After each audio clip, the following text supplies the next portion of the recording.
Underworld की तीसरी पीढ़ी।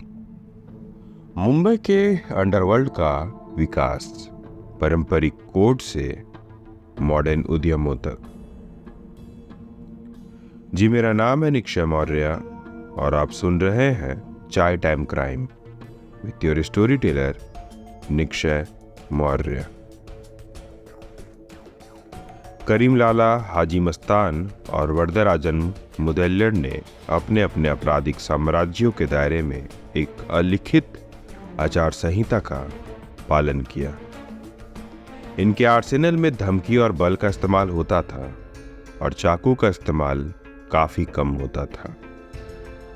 भारतीय अर्थव्यवस्था पर लगाए गए बड़े बंधनों के मद्देनजर मुंबई अंडरवर्ल्ड में एक बदलाव आया, जिससे एक पैरेलल इकोनॉमिक सिस्टम का उदय हुआ।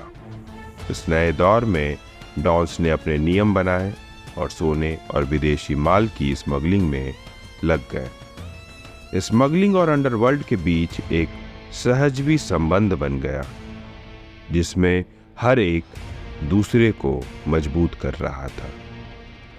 1980 के दशक में टेक्सटाइल सेक्टर की गिरावट ने अंडरवर्ल्ड के विस्तार और प्रभाव को और ज्यादा बढ़ावा दिया। 1986 में करीम लाला के दामाद समद खान को रमाबाई नायक ने गोली मार दी, जो मुंबई के अंडरवर्ल्ड के लिए एक सिग्निफिकेंट टर्निंग पॉइंट था। इसके बाद दाऊद इब्राहिम, छोटा राजन और छोटा शकील जैसे नए लीडर्स उभर कर आए। टाइगर मेमन और अब्बू सलीम के स्ट्रॉन्ग इम्पैक्ट ने डी कंपनी को सबसे पावरफुल बना दिया, जिससे ये तीसरी पीढ़ी के गैंग्स में सबसे खतरनाक हो गया। इन गैंग्स के विकास ने तेज गैंग वार्स को जन्म दिया, जिसमें नए नेताओं के बीच फियर्स राइवलरी और पावर स्ट्रगल्स शामिल थे। इस दौर ने अंडरवर्ल्ड के कॉम्प्लेक्स और अक्सर टर्बुलेंट इतिहास में एक नए चैप्टर के लिए स्टेज सेट किया। ग्लोबलाइजेशन और लिबरलाइजेशन के बाद सोने की स्मगलिंग ने ड्रग ट्रेड के लिए रास्ता बना दिया। 1990 के दशक की शुरुआत में ग्लोबलाइजेशन और लिबरलाइजेशन के शुरुआत ने इंडियन मार्केट में एक ट्रांसफॉर्मेटिव चेंज लाया।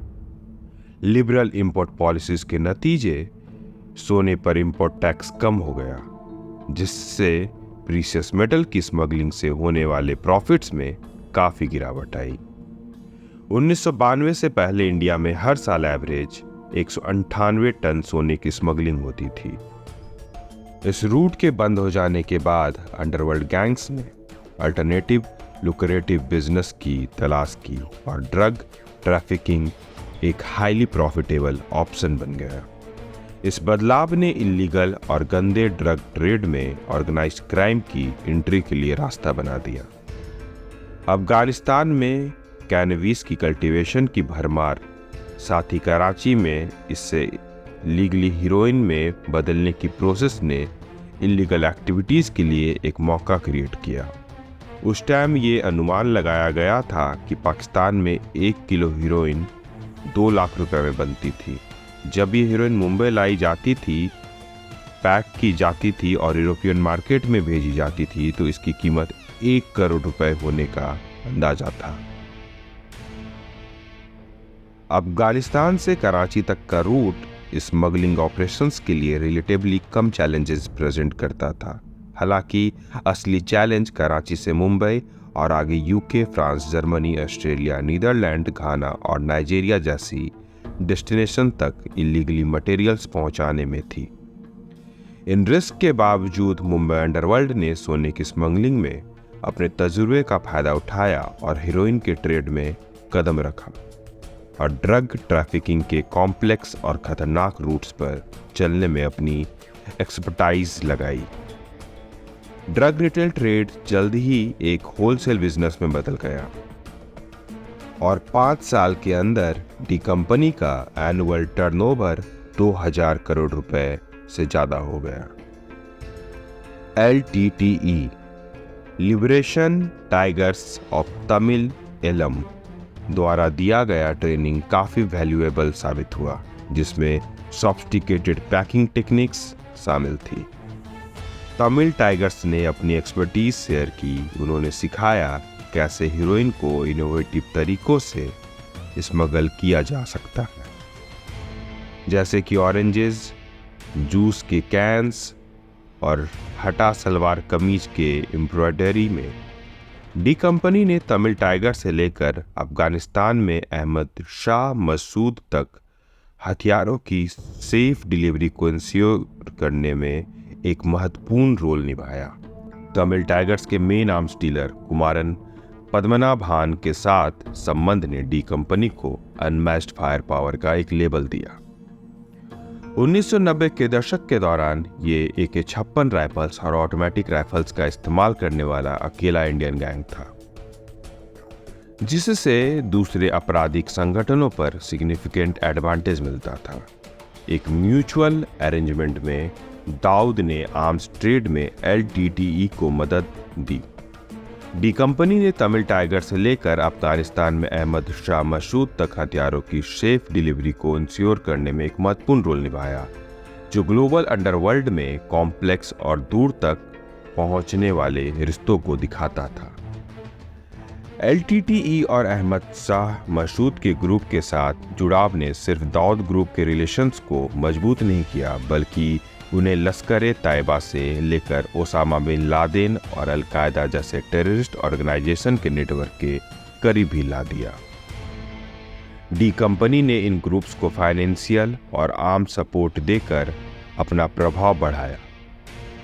नीचे लेवल के मेंबर्स को फंड कलेक्शन, कॉन्ट्रैक्ट किलिंग और हवाला ऑपरेशंस का काम दिया गया, और जो प्रॉफिट्स मिले उन्हें ड्रग्स ट्रेड में इन्वेस्ट कर दिया गया। डी कंपनी की ऑपरेशनल स्ट्रक्चर स्ट्रैटेजिकली डिजाइन की गई थी, जिसमें टॉप लीडरशिप और चैन में लास्ट लिंक के बीच इंटरमीडियरीज की 4 लेयर्स की एक मल्टी टायर्ड सिस्टम शामिल थी।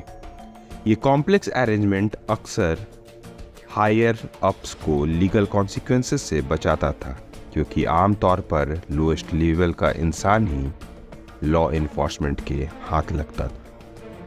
डी कंपनी ने एक लेजिटिमेट एक्सपोर्ट कंपनी के तौर पर सीमलेसली ऑपरेट किया, जिससे दुनिया भर में रिप्रेजेंटेटिव्स, एजेंट्स और सब एजेंट्स के साथ एक ग्लोबल प्रेजेंस एस्टेब्लिश किया। इस सॉफिस्टिकेटेड और स्ट्रीमलाइंड स्ट्रक्चर ने क्रिमिनल एंटरप्राइज को अपनी एक्टिविटीज को लिग्टिमेसी का ढोंग बनाए रखने की इजाजत दी। जब दाऊद इब्राहिम दुबई चला गया तो मुंबई में इंडस्ट्रीज की देखरेखी छोटा शकील के हाथ में आई। दाऊद के हेडक्वार्टर्स के कराची में शिफ्ट होने के बाद उसके छोटे भाई अनीस इब्राहिम ने दुबई में ऑपरेशंस की जिम्मेदारी संभाली। इसके बाद मुंबई को लगभग 1 डजन जोन्स में डिवाइड किया गया, जिसमें हर एक को small businessman, telephone booth owners और एक्सपोर्टर्स के हवाले किया गया, जिनका अंडरवर्ल्ड से कोई डायरेक्ट कनेक्शन नहीं था।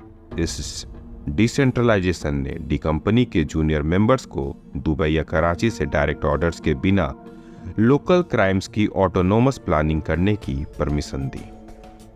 इन ऑपरेशंस के लिए अक्सर उत्तर प्रदेश के गुंडों को काम पर रखा जाता था। दाऊद एक इनविजिबल फोर्स के तौर पर काम कर रहा था, जो लॉ के रीत से दूर था, खासकर इसके लिए क्योंकि उसकी आमदनी इंटरनेशनल चैनल्स के थ्रू नहीं होती थी। दाऊद के लिए किसी की वफादारी जीतना दुनिया की सबसे चैलेंजिंग कामों में से एक है। इस मुश्किलियत के बावजूद डॉन के पास न सिर्फ फाइनेंशियल टर्म्स में बल्कि अपनी टीम की वफादारी के मामले में भी बड़ी दौलत है।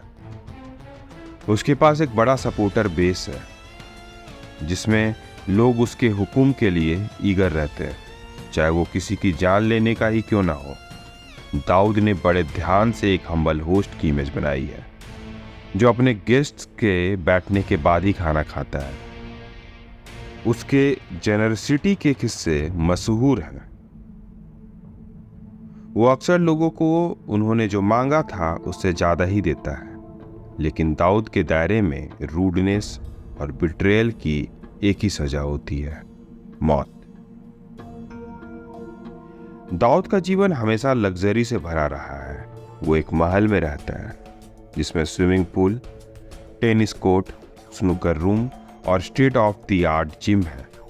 उसकी डेली रूटीन एक रॉयल स्टाइल में चलती है। दोपहर को उठना और अपने पार्टनर्स और मैनेजर्स के साथ खाना खाने से पहले स्विमिंग और नहाने जैसी एक्टिविटीज़ में बिजी होना, फिर रिपोर्ट्स रिसीव करना, ऑर्डर्स देना और आखिर में दोस्तों के साथ टाइम स्पेंड करना। कभी कभी स्नूकर गेम के लिए एक शॉर्ट ब्रेक भी होता है। महल से बाहर निकलते ही दाऊद डिजाइनर कपड़े पहनता है और एक लग्जरी वॉच के साथ एक शानदार कार में सवार होता है। उसकी इवनिंग लैविश पार्टीज से भरी होती है जो सुबह तक चलती है, जिसमें गैम्बलिंग, मुजरा और जवान लड़कियों के साथ मस्ती होती है। उसका दुनिया ऐसे ही एक्सेसेस और लग्जरी से भरा हुआ है।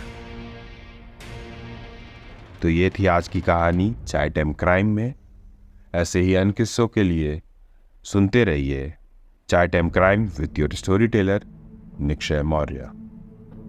ऐसे किस्से, ऐसी जानकारियाँ यहाँ आती रहती हैं, हम आप तक पहुँचाते रहते हैं। अगर आपको हमारा पॉडकास्ट अच्छा लगता है तो हमारे चैनल को सब्सक्राइब करें और हमारे पॉडकास्ट को लाइक करें, शेयर करें और कमेंट बॉक्स खुला है। अगर आप कुछ कहना चाहते हैं तो कह सकते हैं। धन्यवाद।